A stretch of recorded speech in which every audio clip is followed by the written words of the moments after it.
Okay, good morning, Shavua Tov. I would like to mention today it's my father's yahrzeit, Moshe Dov Ben Nachum, so may the Divrei Torah would speak Bililui Nishmato.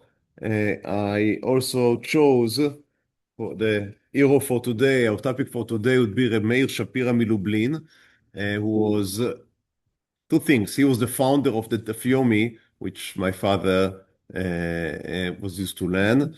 And the second, he was born in Romania. So these two facts made him the hero of today's shiur. So Rav Meir Shapiro Lublin, he was born in 1887. 1887 in a place that the Jews called Shatz, and the Romanian called Suceava. It's in Bukovina. Now, back then in 1887, obviously there was no Romania. It was part of the Austro-Hungarian Empire. But nowadays it's Bukovina. It's part of Romania. His family was a rabbinical and Hasidic family that would play a big part, as we'll see. So he himself is a descendant to a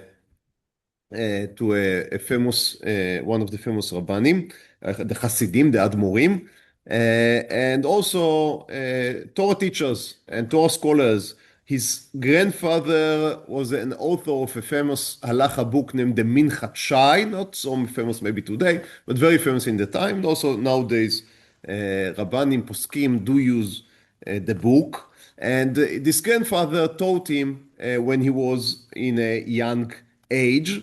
After the ptira, the passing of this grandfather, his grandmother remarried with one of the most famous Galician rabbis of the time, named the Maharsham Berjan. And he said about his step grandson, I saw Rabbi Meir oker harim v'tochanam ze bazeh. That's a Hebrew term, means that he's uplifting mountains and he's able to crash them one to the other. And that's because Rabbi Meir Shapiro, his method of learning, what he was attracted to was what we would call today maybe pilpul. Also then it was called pilpul, charifut. So it was a type of a learning in which you do not necessarily analyze things in a very methodical way, but you are going from one subject to the other, connecting them sometimes, but what may be seen as surprising links. So he would go very deep into a subject, find something in it, find a way to connect it to another subject. Sometimes it would look more like drasha, a sermon, than an iyun shiur, but that was the style, and many times for students, that's something that is very energizing, it's very interesting, it's always surprising. You come to a shiur, and the shiur takes you from very different subjects and learning matter. So that was something that was very useful, I think, for his role as educator, as we would see as we will continue. Obviously, such type of learning values bkiut, meaning it values the knowledge, the broad knowledge, not only going in depth, but also the width of knowledge. Because if you want to be able to learn in such pilpul way and to connect one subject to the other, you need to have very good knowledge of the different subjects in Torah. So that was in his young age. He was married at the old age of 19. In 1906, he was already, that's Hasidic families in Poland, that's very common. And he was married to Malka Toiva, a son of another Rav named Rav Yaakov David Reitman, and he is moving to live with his father-in-law. Because it's nice to strengthen family ties, but also because, again, back then, the custom was that after getting married, you would be supported by your father-in-law while you can continue and learn. And the question, how many years are you able to continue to learn, was a question of how rich was your father-in-law, which in turn was how strong, how important was your family, how important was your status as a Torah scholar. And at least ideally, the rich people were supposed to want to marry their daughters into the great Talmidei Chachamim of the generation, and by that you would allow the Talmid Chacham to be able to sit and continue his learning and develop. So the family that Rav Meir Shapiro was marrying into was a rich family, a very well-to-do family, and so he was supposed to sit and learn for many years, 7 years, 10 years, and to continue to develop in Torah. However, he was a part of being a great Talmid Chacham, which he was also, we would call it again, askan. Meaning that means someone who always wants to improve not only Torah and Torah learning, but also to help people in their practical matters, and to arrange things, and to push, and to pull, and to be engaged with the market life, not only, here I not mean business. I mean the street, the life of the Jew in the street, not only sit closed in your ivory tower, sitting there and learning Torah, which again is beautiful. For some Rabbanim, that was the only thing they wanted to do throughout all of their life. But some people have just other personality composition. And Rav Meir Shapiro was someone that loved people, loved life, loved to go outside, to be engaged, and to have an impact, obviously halachic Torah impact, on the life of the regular people on the street. And even there, while he was sitting with his father-in-law, he founded a non-profit, right? Some type of a company that was called Tiferet Adat, which was working in order to repair religious matters in Tarnopol, in the place where his father-in-law was residing. And again, he was very successful in that. He was a very good manager. That would come up again and again throughout his life. He was just an excellent manager. So for 5 years he sat there with his father-in-law, and then he received an offer for a rabbanut in a place called Galina, that is in Lebov, nowadays Ukraine. So in Ukraine. So that was what he was offered. He came to his father-in-law and he said, I was given a rabbanut, so I don't need to continue and be supported by you. We can go there and begin to live our life.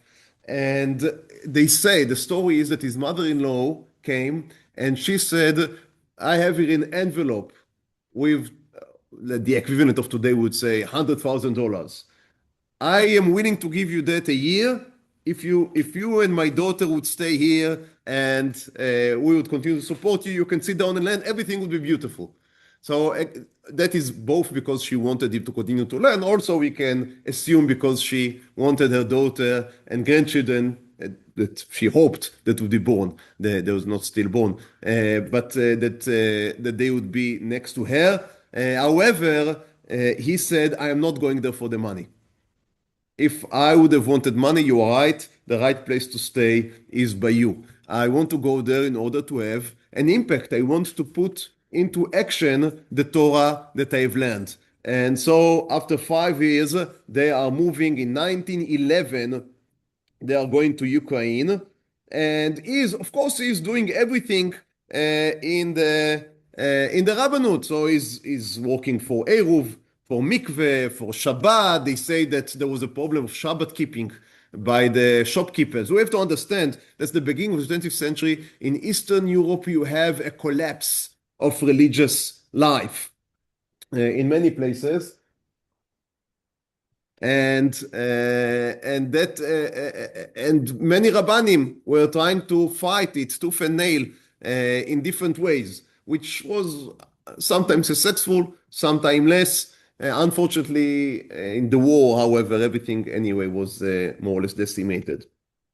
So but a part of doing all of that, he was also establishing yeshiva. He understood what, unfortunately, it took other areas of Yahadut long to understand, and that is that the way to preserve, and not only to preserve, but to flourish, that what we call today Orthodox Judaism would flourish, begins from education, begins from chinuch. And you cannot sustain yourself anymore on just mimicking what your parents did. What was the minhag up till the 20th century was that there would be a Talmud Torah, 5 years old, 6 years, 7 years. Many children at the age of 9, 10, 13 was very old for Talmud Torah. They would learn in Talmud Torah a few years, they would learn the basics, reading, writing, and being able to read a Siddur, to read a Tefillah. Daf Gemara Plat was something that was considered very high. So how did you remain a good Jew? By doing whatever your parents did. And that worked for 2,000 years, it was very successful. However, as modernity was hitting, that was not that was just not the status anymore. Because part of modernity is that you rethink. That's one of the fundamental tenets of modernity. Now, even if you're not a philosopher that can philosophize what is the essence of modernity, this is something that is in the air. Because it's enough that suddenly a train would go through your city. And you understand about the train more than your father do because you grew up with it. No, I do not speak about computers or about cell phones, right? Just the train. And the world become more and more connected.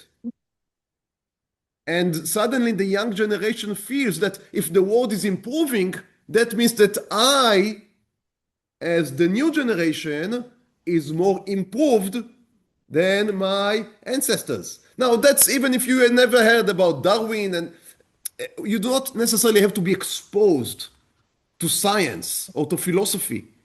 As I said, it's the zeitgeist. It's the wind of time. And when that happens, suddenly just following what your parents did doesn't necessarily is as attractive as it was. And many are falling out of the way. And many, we mean here in very high percentage. So the only way that Yahadut was able to develop, I think all over the world, we may even say, was having yeshivot, having Beit Yaakovs, or the equivalence to that for girls, and giving strong and encompassing and immersive education. Otherwise, it's very, very, very difficult to hold. That is Jewish experience in Eastern Europe. That is Jewish experience in the Americas. That is Jewish experience in North Africa. Everywhere that if modernity didn't come, then modernity didn't come. So in Yemen, there was no modernity and there was no new problems. But everywhere modernity came, the only way for Jewish communities to survive and then even to thrive, as we can see nowadays, was by giving very strong education to everyone. You cannot say anymore the elite would get good Jewish education and the rest would know how to read the Siddur. Maybe they would be able to say Kaddish. That is just not enough. You must give what we can call it basic education, but the definition of basic suddenly ballooned. And otherwise it just won't work. And he understood that, and he comes into the town to Galina, I think that was the way they pronounce it, and there is a Talmud Torah there, so there is some small hut where you have a bunch of kids sitting. One is age 4, one is age 7, one is age 9, and there is one teacher teaching them all, and either he's good or he's not, and it's a mess. And again, the good case scenario is that the child would get out knowing how to read Hebrew. That is what considered the necessary learning objective. And he comes in and he says, no, we are reforming the whole thing. Now, he is an extremely, I'm saying reforming, he is an extremely conservative, small c, conservative Jewish rabbi. We have to understand that. He is a Chassid. He is not a Lithuanian. As I said, he comes from a Hasidic family. He himself is a Hasid of the Chetrikov Rebbe. And he is not, when I say to reform, I mean to reform to the conservative way. Again, small c. But he understands that if we want to keep the old ways, we need to have new methods. Which again, that's the only way to survive, is to adapt. So that is what Chachamim called old wine in new vessels. Yain yashan bechli chadash. So you must sometimes replace the vessels because the atmosphere changes. And that's what he's doing. He says, we would open a modern school. Now, again, a modern school, it's a Talmud Torah. It's a Talmud Torah. But there would be differentiation according to ages and to skill. In order to attract more parents, he also adds for those that are interested, what we would call today secular studies. This was not really secular studies. These were more like limudei mikzoa, like being trained in some type of profession. So not secular studies, but professional studies, I think would be better term. And also he adds in a very warm environment. Again, nowadays we may associate that with the Hasidic schools. He himself was also a musician, so he would sing with the boys. He also was a composer, and he composed some songs that in the yeshivot we sing to this day. I don't know how much they are known. Bezrat Hashem, I would send a link in the group, in the WhatsApp group after the shiur. But for example, in our yeshiva, we sing, on Simchat Torah, we sing Ashrei Adam Ozlobach. I don't know if it's familiar here. Ashrei Adam Ozlobach. I won't impress you and myself by time to sing, but the tune was composed by Rabbi Meir Shapiro Lublin. And so some others, more or less familiar nowadays. So he was a very, very warm. So we would sit now. He was recruiting the methods of the Hasidic court, the Tish, what in the Chabad they call the Fabregen, right? So all of the music, the songs, the family environment, he was taking that and applying it to the school, to the yeshiva, in order to create this environment that the child grows up and he wants to stay. Because it's rich, it's enriching, it's enhancing his life.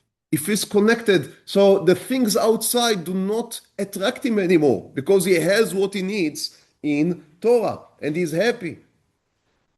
So that's he was able to combine it was not necessarily to call it the Lithuanian style of learning, but a very deep learning, as we have described earlier, with this Hasidic atmosphere, and by that to create a certain model of yeshiva that we are using to this very day. So that he began in 1911 in this city in Gelina. It was also very important for him that the building would be beautiful. Now that these are prototypes to his giant project, which would speak today, Bezrat Hashem, later today, but that was a prototype. He understood that the yeshiva needs also to be attractive. Just that students will sit, Chazal say, Dira na'a marchiva da'ato shel adam. When someone sits in a beautiful room, he lands in a beautiful study hall, then his mind is becoming more open, more wide. But if he's sitting in a very strived place, then also it may narrow his horizons. And that was a very important insight, again, found in Chazal, but many times the yeshiva, of course, that was a question of money. And there were times in which in Eastern Europe, Jews were very rich and life was good. And then you'd have beautiful shuls and sometimes also beautiful places of learning. However, at the beginning of the 20th century, things were not going great for Jews in Eastern Europe. I mean, they were on population, Baruch Hashem, they had a baby boom. And they, I don't know, water polo. It was like on Egypt that we read in the Parshat, on Parshat HaShavua. So they became the biggest mass of Jews in all over the world, in Eastern Europe, during the 90th and 80th and basically 90th century and the beginning of the 20th century. So you had millions of Jews. But money-wise, things were difficult. Now, things were difficult for everyone, and if you understand, you speak about 9/11, then World War I is about to break, and life are going to be difficult for everyone. in Eastern Europe. However, as always, the Jews would take it on the chin because if someone is angry, then the first population you can get it out on would be on the Jews, who has no defense. And so things became extremely difficult, and the yeshivot were suffering from that. And he said, no, we must make sure that the boy going into the yeshiva, going into the study hall, will feel happy, he would want to be here. So he was running his yeshiva on a very high budget. Galina was a small place, but he was running it on the, I think I read that it was about 25,000 mark a month, which was a big sum. Again, I do not know how to translate that into our numbers, but it was very expensive. And for a small city, it was unheard of. But he thought that that is what is necessary if you really want to create an education system that would keep the children inside. Yes. Yeah, he was going around and asking for money. Now again, in the beginning he had his father-in-law, but very quick he ran out of that because he was running something that became more and more national scale institution. In 1920, he is moving from Gelina to a bigger city named Sanuk. There, the place was in very dire situation from the religious point of view, and in his first speech there, in his first sermon, in the first drasha, he said, I am going to stay here ad ya'avor zam. That's a pasuk, means till the rage would be over. But he said, what are the letters of the word zam, rage, is zayin, ayin, mem. Zvachim, that is shchita, eruvin, eruv, and mikvaot, and the mikvah. So I would stay here till I'm making sure that at least these three basic institutions are working properly. And he was jumping heads into that. Also, he continued there. What he did there when he came there, he opened another yeshiva and he called it the same name, the Bnei Torah Yeshiva. And by that, he created a network of yeshivot, of education. And they say a story that he came there and there was a poor boy. They say the name was Ephraim Bitik, so they have even the last name. Maybe it's even a true story. And they say that he interviewed him for his yeshiva, and the boy was brilliant. The boy was brilliant. And he asked him, so why do you stay in a lower class than your age even? Not to speak about your skill. And the boy said, because my parents are poor and they were not able to push me. So no one was taking care that I will be moved along in the education system. And of course, Rav Shapira was very touched by that, and he took him as a son. Now, maybe that's the place to say that he and his wife were not able to bear children. And so he adopted this Ephraim, this young boy, and taught him privately. However, unfortunately, that's how Rav Shapira was telling the story many years later. They were not able to gather the financial support that was needed. And while Ephraim was, again, a brilliant child, he was very weak and sick because his nutrition was not good enough. And 2 or 3 years later, the child passed away. And Rav Shapira saw that as a lesson, we may say, for himself, that he cannot just stay focused on the learning in the yeshiva, but the yeshiva must also take care of the needs, the physical needs, not only the spiritual needs, but also the physical needs of the students. And there should be no differentiation between a rich student and a poor student. So the yeshiva would supply all the conditions. They would, of course, need to raise funds for that, but they would supply all the conditions needed, and every child that is able would be able to come in and to learn Torah. Now, he continues also, as I said, he was not only a rabbi and an educator, but he is also an askan. So he's, again, I would say a politician, but that's, I'm not meaning in the negative sense of what nowadays is sometimes a politician, but is someone that is engaged with the policy of the Jewish life. And he was part of the foundation of the Agudat Israel in 1912. And later he became a parliament member in Poland, because in Poland there was a free vote between the wars. There was a free vote, and Jews could also vote. So there were Jewish, as you can imagine, in the minute that you gave Jews the possibility to vote, then you had a religious party, you had a more religious party, you had a less religious party, you had a Zionist non-religious party, you had a communist Jewish party, you had etc., etc., etc., etc. And it is just what it is. You know, you have in the United States, you have what, 320 million people now, right? How many parties do you have? Two, right? Here in Israel, you have what, 9 million people? How many parties? Who can count?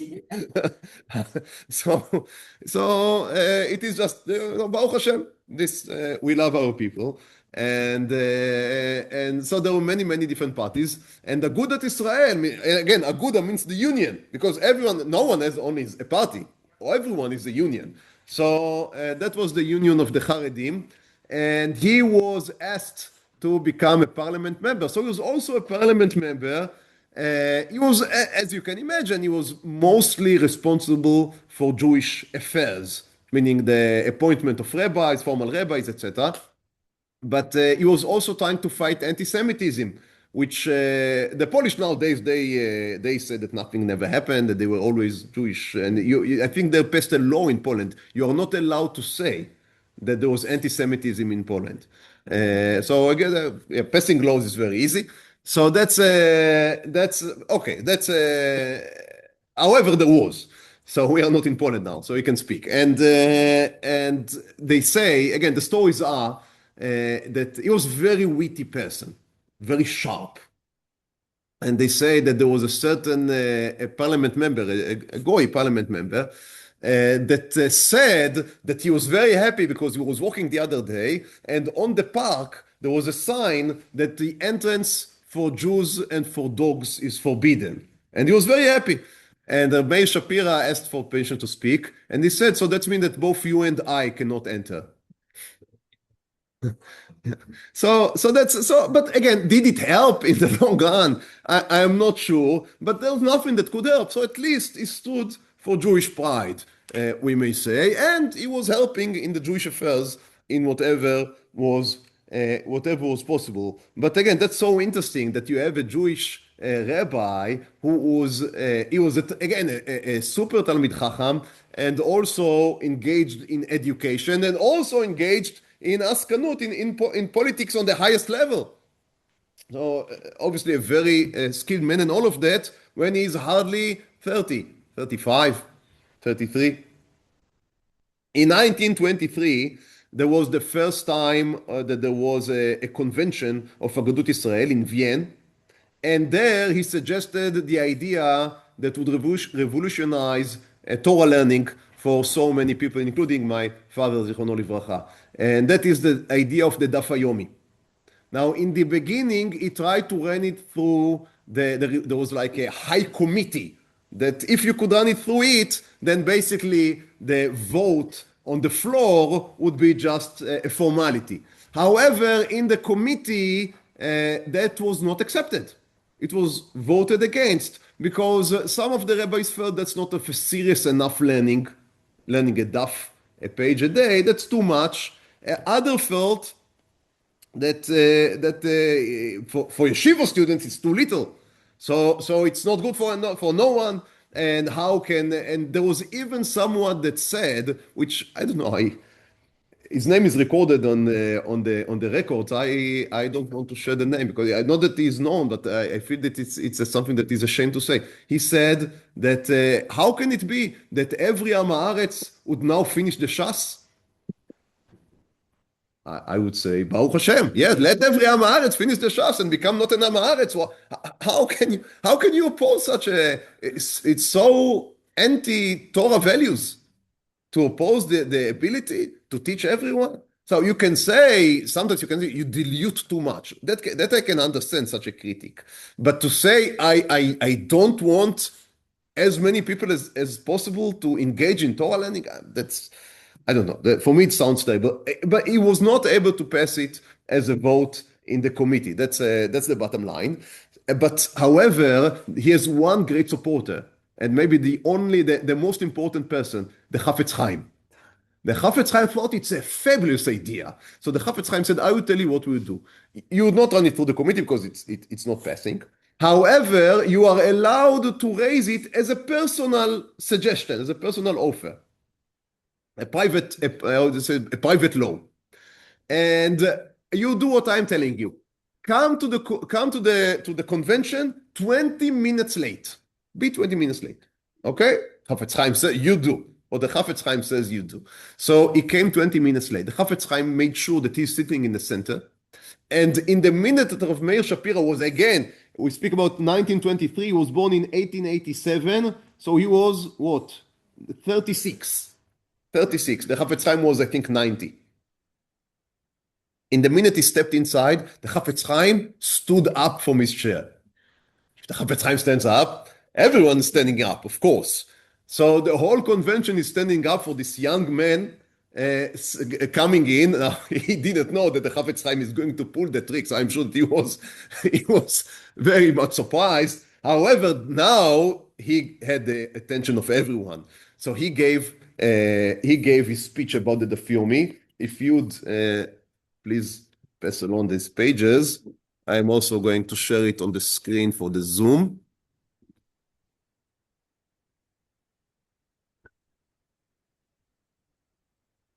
And you have here on the first source what is said in this convention presenting the idea of the Dafyomi.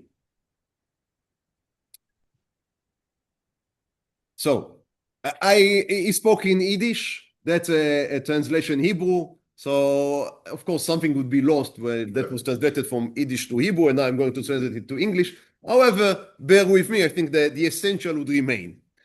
אם כל בית ישראל בכל אתר ואתר ילמדו באותו יום דף גמרא. So if everyone in the Jewish people, in every place and place, would learn in the same day, the same גמרא blood, the same page of גמרא, היש לך ביטוי מוחשי יותר לייחוד העליון בין קודשא בריחו אורייתא וישראל? כן, there is a more apparent reflection of the union of the Jewish people, the Torah, and the Kadosh Baruch Hu. It says, we will be all united.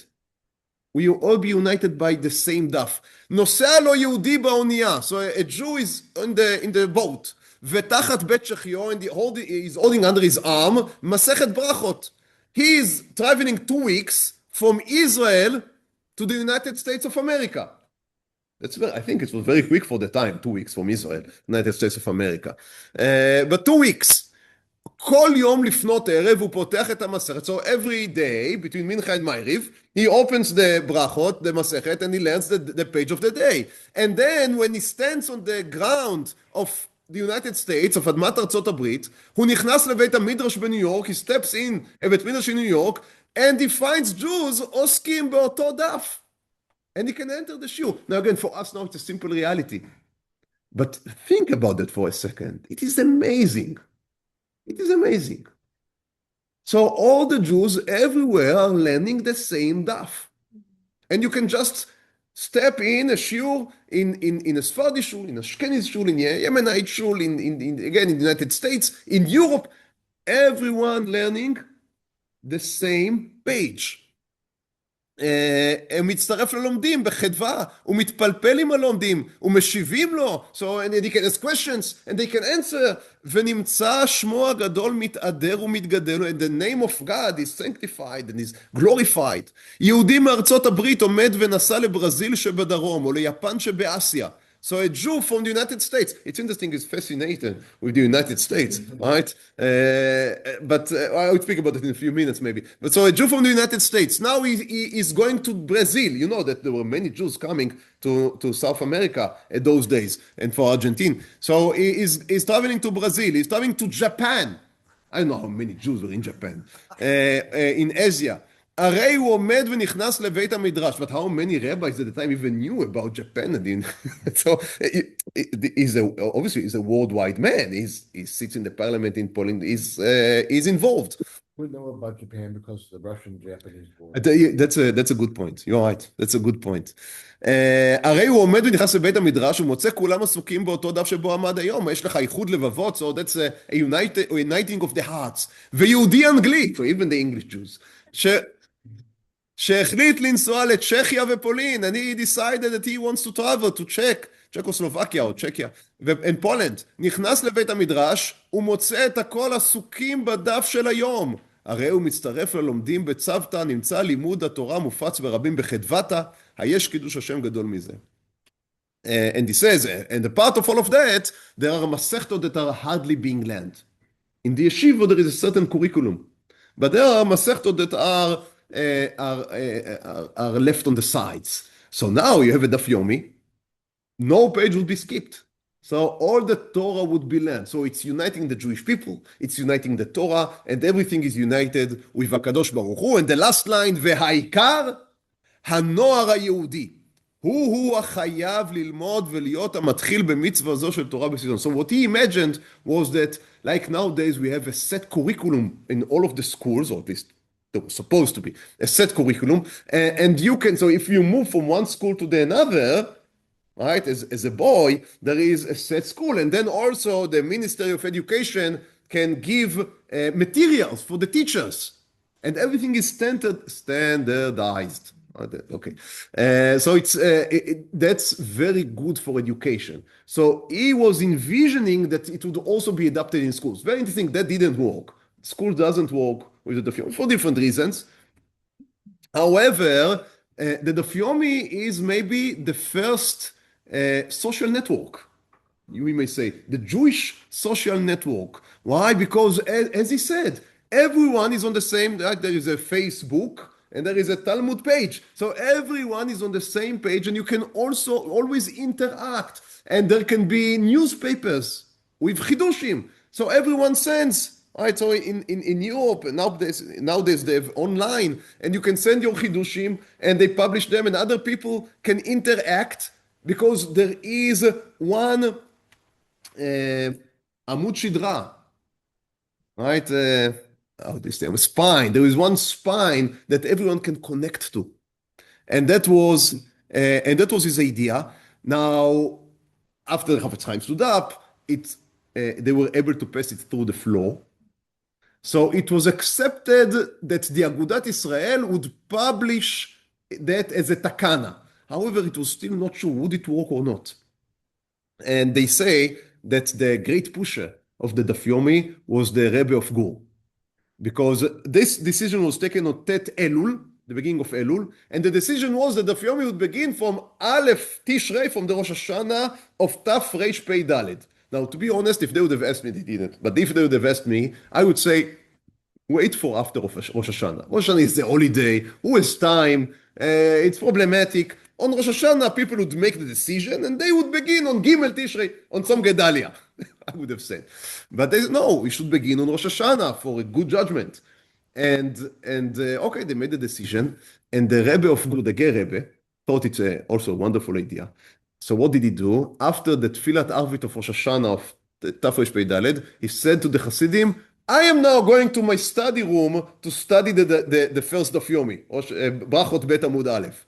Now, if you know anything about Hasidim, if the Rebbe said that he is now going to the study room to learn, in a second there was no more Brachot Gemara in the shelves of the Beit Midrash, of the Ger Beit Midrash. So they say that the Hasidim were learning a few from one volume, finishing and giving to the next group all through the night, because everyone wanted to learn the same daf that the Rebbe is learning. And Ger was the biggest Hasidut at the time, and from there it spread.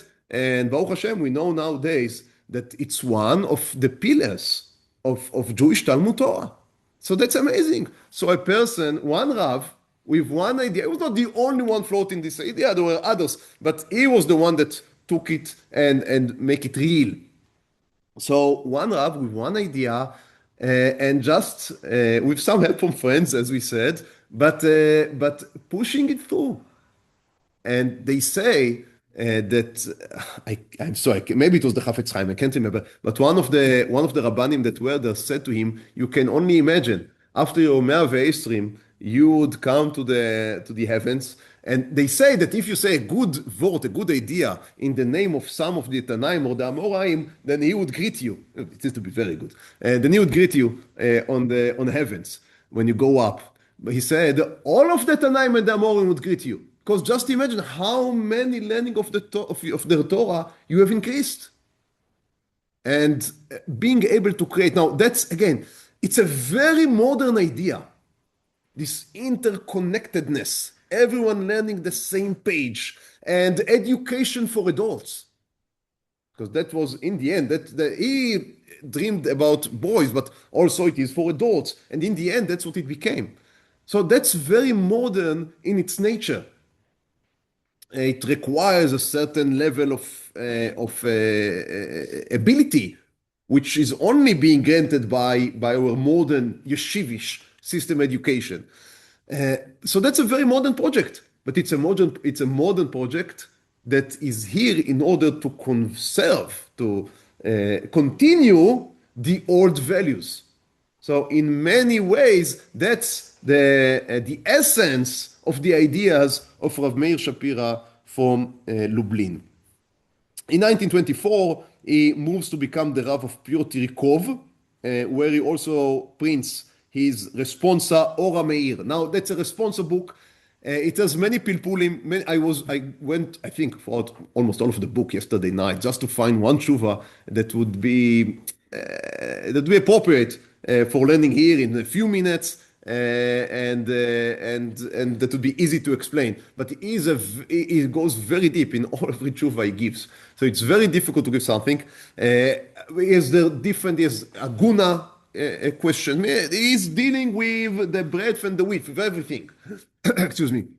The first tshuva, just imagine, the first tshuva is about a hand grenade. I guess that remained from the First World War. It remained in the Beit Midrash. Unfortunately, someone found it, tried to take it up, and it blew up in his hand, and also created a whole havoc from the whole Beit Midrash. And now, what happened? The question was, they were not. You'd excuse me for the graphic. I hope that you finished eating. They were not able to locate all of the remnants. So the question was, can Kohanim go into the Beit Midrash? And he is going through all of the sugiot of Tumah. It's a very complicated question, and the story is terrifying. And so that's just the opening there. And then you continue with different questions. If you can see your second source here. So that is one before the last. I went through all of the book. I was skipping. And then the last question was the one that was appropriate. It's not the last, it's one before the last. אלא לומדים החרדים לדבר השם ותורתו בקיבוץ לומדי דף יומי בעיר ברלין הבירה. So the question is from Berlin. It's people learning דף יומי. It's the first round, I guess the first year, and they have a question. They finished the Masechta, but the last daf of the Masechta is very short. So the question is that considered a daf? Or because they made a neder, a vow, to learn a daf every day, then they need to complete it from the next Masechta. That is the question, and they are sending it to the founder of the idea. So what is the law? Should we learn just imagine, it's interesting. You begin such a project, there are little details you have to iron. So what do we do when the last page is very short? מכתבם הגיעני, שמחתי להיוודע, so I was happy to see, כי גם בחוג החרדים בארץ אשכנז, also the חרדים in Germany, מצא החלטת הכנסייה הגדולה כן בליבותם, לקחת חבל בשיעור העולמי של הדף היומי, so I was very happy to see that even in Berlin, there were חרדים Jews that decided to accept this innovation of the Knesset Agdola. He doesn't say my innovation. He's humble. He says of what we have decided, and to take a part in the דף יומי שיעור. ותהיתי לי בעלמא דעתי, כי זכיתי להיות בין מזכי הרב. He says, I'm happy that I'm also part of this convention of מזכי הרבים, that increase the merits of the people. ועל דבר שאלתם, מה יעשו עם הדף האחרון בסיום המסכת שאינו דף שלם? So what should they do with the last דף? When you finish the מסכת, it's not a complete דף. היא חשוב זה לדף, או כיוון שקיבלו עליהם אבלי כנדר ומחויבים ללמוד דף שלם, או maybe it's a neder and now it's a vow, they have to learn a complete דף and continue to the next מסכת. He says, it's true, it is a neder, is a vow that you have taken here, but בדעתנו היה למחשב לדף זה. But when we counted the pages, we didn't differentiate between big and small and two sides and one side. We just counted the numbers. So we want to finish all of us in Tu Bishvat. That was the first time. Tu Bishvat Taf Resh Tzadik Aleph. That is 1931. 1931. That was the first Siyum. 1931. So on Tu Bishvat, which is now very near to us next week on Monday. So he says that was the neder, so all is fine. Also, again, he's a pilpul. Now that is the answer. Basically, a regular Rav would finish here the answer. There is a neder, but the neder is about this type of a page and go on. Now he couldn't, but he says no. We learn on Ilchot Shabbat and also on the halachot of it's on from Menachot. So this is the Daf Yomi now. So it's interesting. So there is a minimal, when you write a Sefer Torah, there is a minimal amount of text that must be in order to have, you cannot have a letter in a page. So every page there is a minimum amount of text. There is one exception, the last daf of the Sefer Torah. Even one word is considered a daf, on the last daf of a Sefer Torah. So if you're a Sefer Stam and you write, and you come to the last, and you finish the parchment, you need a new parchment, a new Yeriah, a new daf, but you have only one letter, Israel, right? That's the last word of the Sefer Torah. That's fine. He says, so you see from here that when you finish, the last word can also be considered a daf. So again, it was not needed to be, but that's a pilpul. That's connecting one thing with the other according to very minute details. And then he finishes, לכו הלאה בכוחכם זה, לקבוע שיעורים כסדרה מדי יום ביום, so continue with this force, with this strength, to set the shiurim every day, ויהי חלקכם בלומדי הדף היומי, שבכל קץ ותבל, and again he emphasized, by learning the דף יומי, you are connected to Jews all over the world, כי עבודה חשובה היא לפני המקום ברוך הוא, that's an important work before God, uniting, remember, Israel, the Torah, and God, ידידם, הדוירה שלומם, your friend, who is seeking your peace.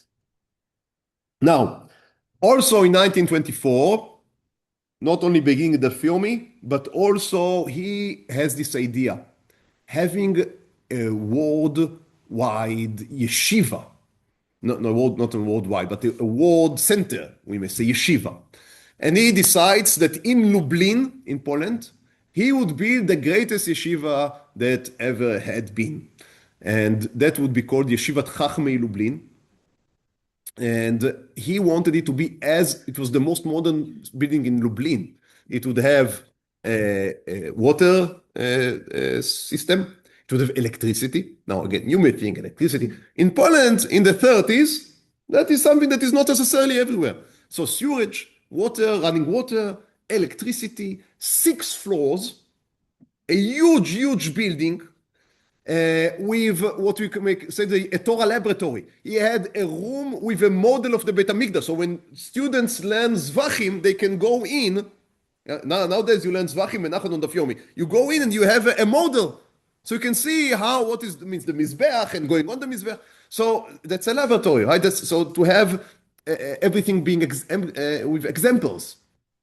And of course there would be different classes. And so, again, a very modern system. Also the building. There would be a kitchen and a dining room. That is something new.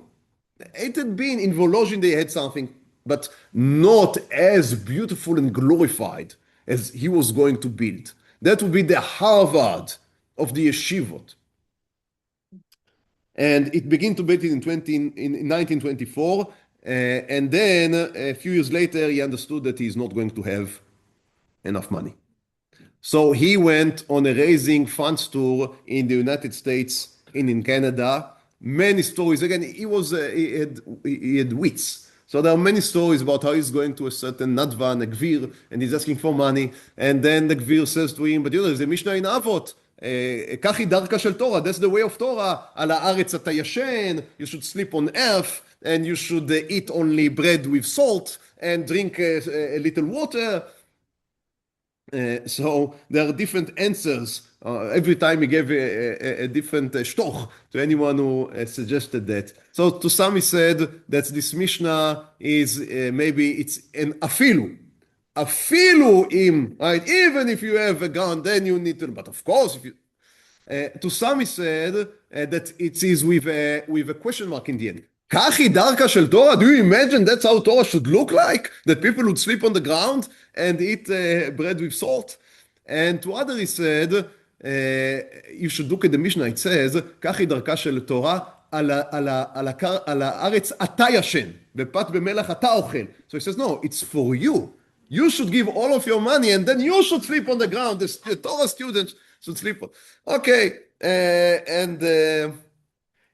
it has to be said, he was not extremely successful.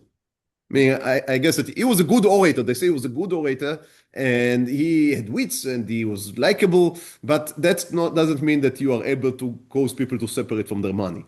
And they found it very difficult. They were able to finish the yeshiva building only in 1930, at June 24, Kafchet Besivan Tafresh Tzadik. They were able. So that was 6 years of building, 6 years of building because the money kept running out. But they were able to complete the building in 1930. He resigned from the parliament in order to completely be dedicated, devote himself to the building of the yeshiva. They finished building the yeshiva. They had a huge ceremony with all the Gdolei Ador standing there, the Hasidim, the Litvaks. Everyone came there to see the miracle of such a modern, a beautiful yeshiva. And again, nowadays, go to Bnei Brak, go to Yerushalayim, there are many beautiful big shuls, everything, Baruch Hashem. But people, even sometimes they were opposing that. They said, no, yeshiva should be something that is ascetic almost, and so people would be able to dedicate themselves only to it. And he said, no, you're completely wrong. You do not understand the new reality. And that is a part of saying what we saw earlier, that he didn't want anyone, it doesn't matter if you come from a rich family, a poor family, you come to the yeshiva, everyone eats the same dinner. Very important to him. There were very high standards to being received to the yeshiva. You need to know between 200, depends on the age, between 200 and 400 pages of Gemara by heart in order to be accepted to the yeshiva. Reb Shmuel Alevi Vazner was a Rabbi Bnei Brak, very famous Rabbi. He died in a very old age, just a few years ago. He was a student there in Chachmei Lublin. And he says that he came to I think Meir Shapiro came to the city he was in order to recruit students. And he gave a shiur, and the young Shmuel was very, very impressed with the shiur. And he came in and he said, I want to go to your yeshiva. And Rabbi Meir Shapiro told him, what did you learn, young boy? And Shmuel told him, Masechet Kiddushin. I know Masechet Kiddushin, 82 pages. Meir Shapiro told him, I'm sorry, but we need 200. And Shmuel Vazner didn't give up. He made the way to Lublin and went to the yeshiva and tried again to be received. But again, in only 82 pages. So Rav Meir Shapiro told him, I'm sorry, you have to go back home, learn, and come when you are ready. And then Rav Shmuel said, okay, it was 10 years old, 11 years old. He said, I would stay here and learn till, because he saw that the last train is, let's say, I don't know, 8 p.m. So I would learn here until the train. When Rav Meir Shapiro saw that the young boy is not just going to the train, but he decided to stay and learn until the last train, went back to him, and he told him, you can stay. They later opened a mechina, like a preparation program. So students that maybe do not know yet enough because they didn't have the ability to learn in their source places can come. They cannot still join the high yeshiva, but they can join the preparation program. So there was even gardening there. It was a beautiful, beautiful place. However, money was very difficult. He couldn't raise enough funds. In 1933, just 3 years after the yeshiva opened, he had to accept an offer from Lodz. The community of Lodz offered him to become the rabbi, and if he would come and live with them, then they would cover the expenses of the yeshiva. Now that was extremely difficult for him because that means leaving. He told many times, as I said, unfortunately, he and his wife had no children, but he said, I have 2 children, it's the Dafyomi and the yeshiva. And they asked him basically to leave his child behind. But he saw there is no other choice because otherwise he would go bankrupt and they would take the building. So he decided, he agreed to go to Lodz. However, now it's my speculation. I think the sadness over leaving the yeshiva was so strong. He became ill. He went down with a typhus. And very quick, he was a very young man. So he was 46. 46. But the disease ate him very quickly in a few weeks. The doctors were not, they didn't understand the severity of the situation. And when it was understood, it was already too late. There is a very moving description of his passing, of his petira, because he had these young students. I apologize, I didn't put it in. He had his students, young, 17, 18 years old. He had no children. So they were staying around his bed. And he asked them to sing the songs that he taught them, the ones that he composed. And they were singing his nigunim, which were all happy nigunim. And he was not able to speak anymore because the disease ate his voice. So he was writing. And the last words that he wrote was Nar Simcha. That's in Yiddish, it means only Simcha. That was the last words, it was his last will that he gave to them. And he was niftar. As I said, he was never able to make the trip to Lodz. However, after his death, many people had regret that they didn't. People felt that his demise had to do with all of the pain that he suffered from what happened to the yeshiva. And it's always that's the way it works, right? They decided to raise funds and they were able to secure the future for the yeshiva. However, unfortunately, the future of European Jewry at the time was extremely limited. So when the Nazis came in 1939, they took the building, they used it as it was a beautiful building, a modern building, so they used it as their command post. And they they destroyed, he had a huge library. He wanted it to be the biggest Jewish library. He was going to collect 100,000 books for him. He was only able to collect 30,000 before his ptira. However, it's still a very big library. So they published in their newspapers how they are burning all of the Sfarim with how it's called, the Tizmoret. The army orchestra, thank you. The Nazi orchestra was playing a march while they were burning books. Yeah, these are the type of people. But his legacy still lives on. The Dafyomi, of course, became, as I said, a pillar of Jewish learning, but also the yeshiva, while the yeshiva of Chachmei Lublin, nowadays I think someone bought the building and they are trying to make something there, but Baruch Hashem, we need our yeshivot here. I'm not looking forward to renew the Yeshivat Chachmei Lublin in Lublin. Rav Shmuel Levi Vazda, I mentioned earlier, his student has opened the Yeshivat Chachmei Lublin in Bnei Brak. However, 2 years ago, they found that some of the books, the Nazis, it seems that only for publication matters, they wanted to humiliate the Jews. So they burned all the books. But it seems that at least some of them, they decided to keep maybe for further study or put it in some museum. They thought they would have a museum for the Jews after they would destroy everyone.